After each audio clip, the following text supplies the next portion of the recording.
In the quiet suburb of Maplewood, the Harrison family lived in a picturesque two-story house with a white picket fence and a well-manicured lawn. To outsiders, the Harrisons seemed like the perfect family. John, the dedicated father who worked as an accountant, Mary, the nurturing mother who was a part-time nurse, and their two children, Emily and Ryan, both in high school. John and Mary had been married for 20 years, and over time, their relationship had settled into a routine that provided comfort and stability. However, beneath the surface, tensions were brewing, driven by secrets and unspoken truths that threatened to unravel the family's fragile harmony. One evening, as the family sat down for dinner, the atmosphere was unusually tense. John, usually chatty about his day at work, was uncharacteristically silent, his mind preoccupied with a troubling dilemma.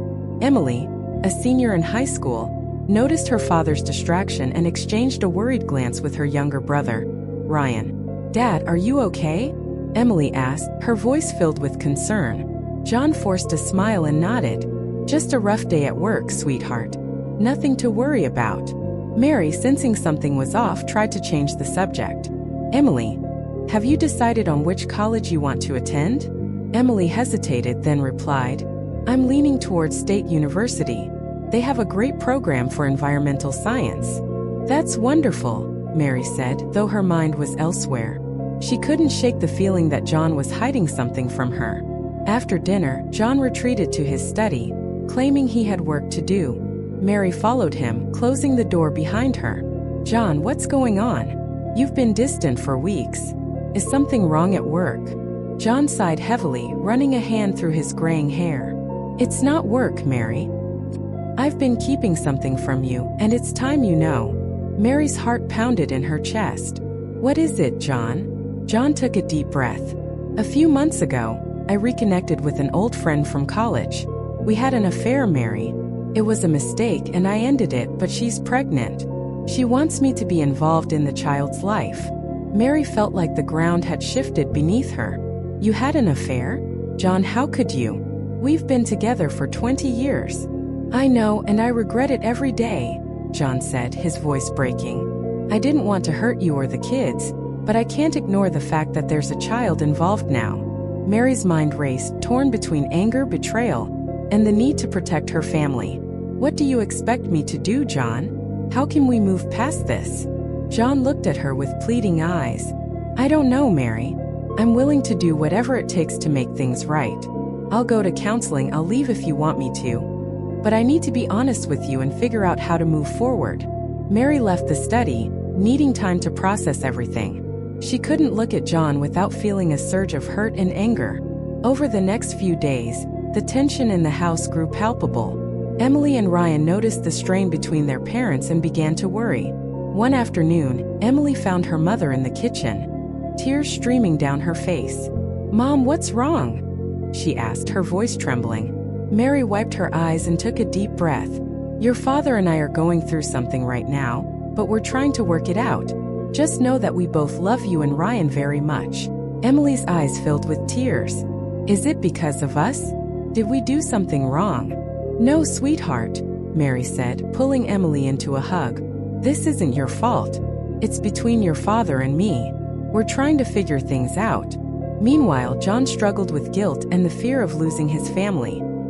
He tried to focus on work, but his thoughts kept drifting back to the affair and its consequences. He knew he had made a terrible mistake, and now he had to face the repercussions. One evening, John and Mary sat down to talk. "We need to tell the kids," John said. "They deserve to know the truth." Mary nodded reluctantly. "You're right. But how do we tell them without completely destroying their trust in us?" John sighed. "I don't know, but we have to try." The following Sunday, they gathered Emily and Ryan in the living room. John's heart pounded as he began to speak. "We need to talk about something important, something that's going to be hard to hear." Emily and Ryan exchanged worried glances. "What is it, Dad?" Ryan asked. John took a deep breath.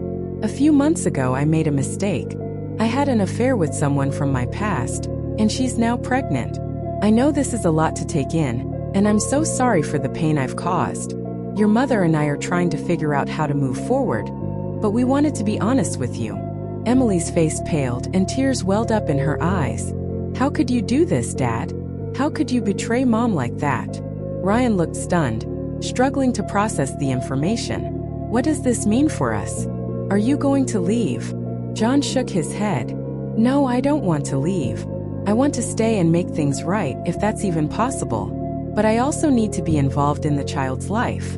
I'm trying to find a way to balance everything, but it's going to take time. Mary added, We're not giving up on this family. It's going to be difficult, but we're committed to working through this together. Emily stormed out of the room, unable to contain her emotions. Ryan followed her, trying to offer some comfort.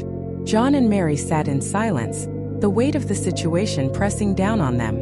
In the days that followed, the family struggled to find a new normal. Emily avoided her father, spending most of her time at a friend's house. Ryan, though quieter, watched his parents with a mix of confusion and sadness.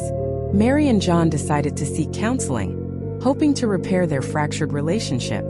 The sessions were intense and emotional, forcing them to confront their deepest fears and insecurities. Mary's anger and betrayal were palpable, but she also recognized John's genuine remorse and willingness to change. One evening, Emily came home and found her parents sitting at the kitchen table, deep in conversation. She hesitated at the doorway, then slowly approached.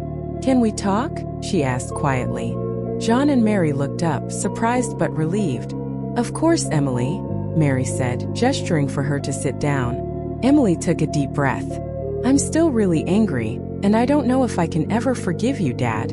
But I also don't want our family to fall apart. I miss how things used to be." John's eyes filled with tears. "I'm so sorry, Emily. I know I've hurt you, and I understand if you can't forgive me right now. But I'm committed to earning back your trust, no matter how long it takes." Mary reached out and took Emily's hand. "We're all hurting, but we're in this together. It's going to take time, and it won't be easy, but we're going to do everything we can to heal." Ryan, who had been listening from the hallway, joined them at the table. "I don't understand why you did it, Dad, but I want to believe that we can get through this." John nodded, grateful for his children's willingness to try. "We will, Ryan. I promise." As the weeks turned into months, the Harrison family slowly began to rebuild their trust.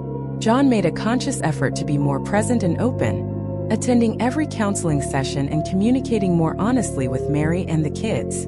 Mary, while still grappling with her pain, found moments of forgiveness and hope. Emily and Ryan, though still struggling with their emotions, began to see their parents' efforts and slowly opened up. They started to attend family therapy sessions, where they could express their feelings in a safe environment. One day, while walking in the park, Emily turned to her father. "Dad, I'm still hurt, but I can see that you're trying. I just need more time." John smiled, a sense of relief washing over him. "Take all the time you need, Emily. I'll be here." As the Harrison family navigated their way through the storm, they discovered a new kind of strength in their unity. The journey was far from over, but they were committed to facing it together, one step at a time. Months later, the day came when John had to meet the child from his affair. He and Mary had talked extensively about this moment, and while it was painful, they knew it was necessary. Mary chose to stand by John's side, a testament to her commitment to their healing process. As John held the baby for the first time, he felt a complex mix of emotions: guilt, love, and responsibility. He glanced at Mary, who gave him a small, encouraging smile. Despite everything, they were facing this new chapter together. Back home, Emily and Ryan were waiting anxiously. John and Mary sat down with them, explaining the meeting and reaffirming their commitment to the family. Emily, tears in her eyes, hugged her parents. "We'll get through this. We're stronger together."